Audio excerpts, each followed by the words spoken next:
Hello, I'm Ian Jackson. I'm chairman of the Friends of Holt Island Nature Reserve, and I'm here today on the reserve to tell you a little bit about it, its history, and give you as much information as possible to encourage you to come and have a visit.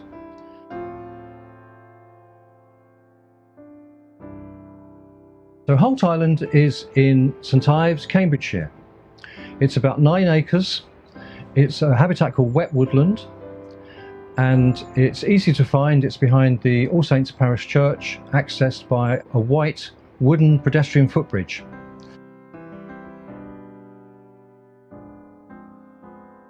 We open the island at Easter, and that's assuming the river is behaving and the island isn't flooded. And then we run through right to September. The island is opened at weekends and bank holiday Mondays. We open at 10 in the morning and we close around about 4 o'clock. On long summer evenings, we're reluctant to close if people are still here enjoying the wonderful experience of being on the island in the summer.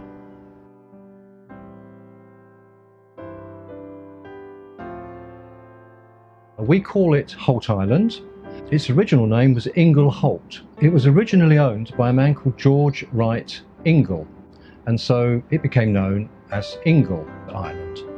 And Holt is a word that indicates a place where osier willows were grown for the basket making industry. About 170 years ago, the island didn't look quite as it does today, which is heavily overgrown with mature vegetation. It looked more like rows and rows of coppiced willow osiers. These were grown for the basket making industry. In 1934, George Wright Ingle bequeathed the island to the St Ives Town Council. They weren't too sure what to do with it, and so for 20 years it was allowed to run wild. There was a local government reorganisation, and the island changed ownership to Huntingdonshire District Council, and then eventually the decision was made to turn it into a nature reserve.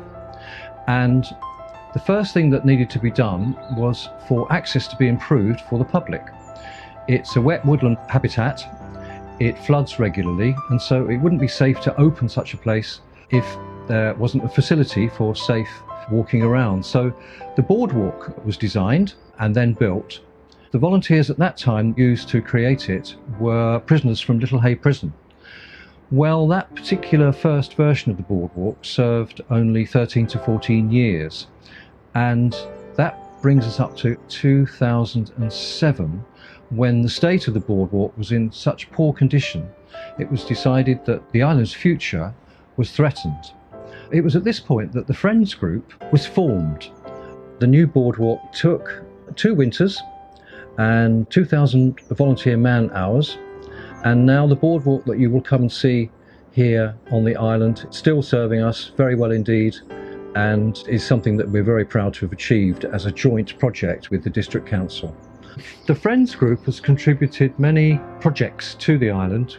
Improving the visitor experience has been a driving force for us, and we're quite proud that we've provided the bird feeding stations.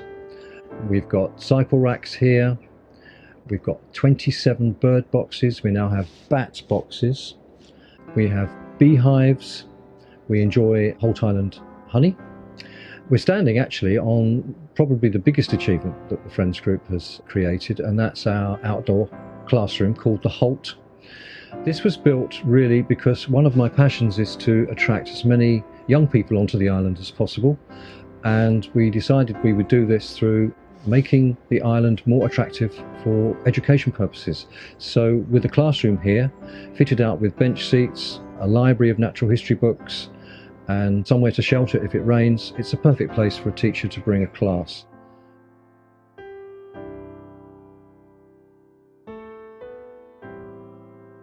In the spring, the warblers tend to arrive. We have a small reed bed on the island which attracts reed and sedge warblers. They're always great fun to see.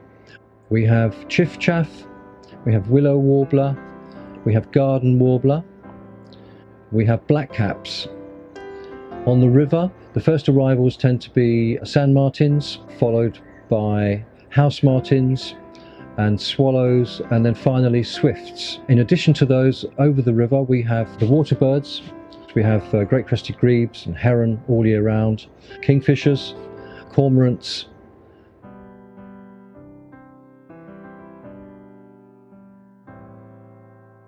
One of the things that I'm particularly pleased about is how much the island is used by other groups in the town.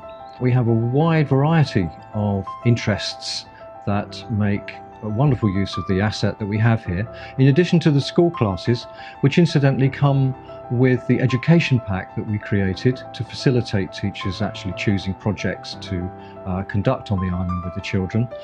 We've had groups from the Beavers, Cubs and Scouts. St Ives Photographic Club loves to come here. We have artists who come and paint here. The Rotary Club of St Ives brings disadvantaged people here. We've had a wedding blessing ceremony on the island. We've had Heritage Open Days on the island, where we have a demonstration basket maker to link with the island's past. We now have bird ringing on the island.